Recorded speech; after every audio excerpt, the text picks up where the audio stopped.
প্ৰথম প্ৰশ্ন, কোনে নাইট উপাধি উভতাই দিছিল? ইয়াৰ অপশ্যন আছে option A Rabindranath Thakur, option B Mahatma Gandhi, option C Subhash Chandra Basu আৰু অপশ্যন ডিত আছে মংগল পাণ্ডে। ইয়াৰ যিটো শুদ্ধ উত্তৰ, সেই শুদ্ধ উত্তৰটো হ'ব অপশ্যন এ অৰ্থাৎ ৰবীন্দ্ৰনাথ ঠাকুৰ। ৰবীন্দ্ৰনাথ ঠাকুৰে জালিয়ানাবাগ যি হত্যাকাণ্ড তাৰ প্ৰতিবাদ স্বৰূপে নাইট উপাধি ব্ৰিটিছ চৰকাৰক উভতাই দিছিল। নেক্সট প্ৰশ্ন, ৰাওলাট আইন কেতিয়া প্ৰণয়ন কৰা হৈছিল? অপশ্যন এ 1919 চন, অপশ্যন বি 1912 চন, অপশ্যন চি 1918 চন আৰু অপশ্যন ডিত আছে 1911 চন। ৰাওলাট আইনৰ জৰিয়তে কি কৰিব পাৰিছিল যে ব্ৰিটিছ চৰকাৰে মানুহক বিনা নিৰ্দ্দায় কাৰাগাৰত বন্দী কৰিব পাৰিছিল আৰু ইয়াৰ শুদ্ধ উত্তৰটো হ'ব অপশ্যন এ অৰ্থাৎ 1919 চন। নেক্সট প্ৰশ্ন আছে, এইটো এটা প্ৰিপজিশ্যন হয়, what is the time dash your ৱাটছ? ইয়াৰ অপশ্যন আছে by, option B on, option চিত আছে ইন আৰু অপশ্যন ডিত আছে এট। ইয়াৰ যিটো শুদ্ধ উত্তৰ সেয়া হ'ব অপশ্যন এ অৰ্থাৎ বাই, অৰ্থাৎ এনচাৰটো হ'ব হোৱাট ইজ দ্য টাইম বাই ইয়ৰ ৱাটছ। তেনে ব'লক আমি নেক্সট প্ৰশ্নৰ পিনে যাওঁ। নেক্সট প্ৰশ্ন, কাক অসমৰ লায়ন মেন বুলি কোৱা হয়?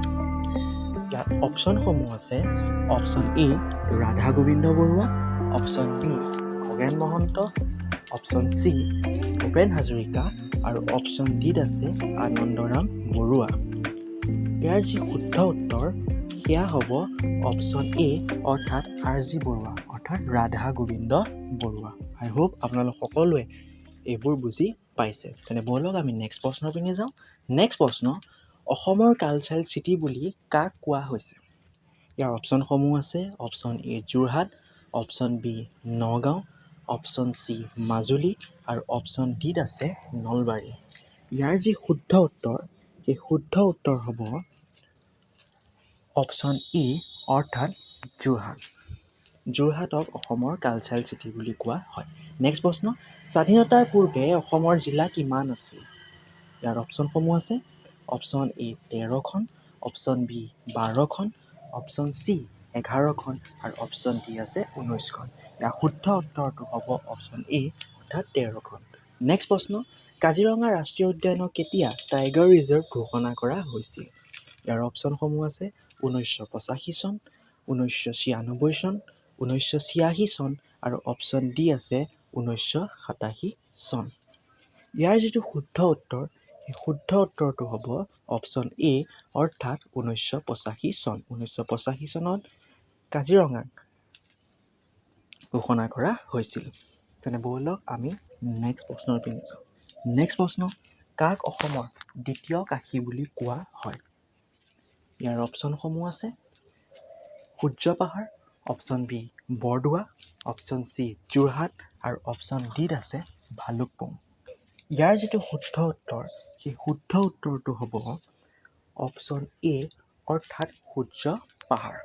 সূৰ্য পাহাৰত 99,999টা শিৱলিংগ আছে, আনহাতে কাশীত 1,00,000 শিৱলিংগ আছে। যিহেতু এটা শিৱলিংগ কম, গতিকে সূৰ্য পাহাৰক দ্বিতীয় কাশী বুলি কোৱা হয়।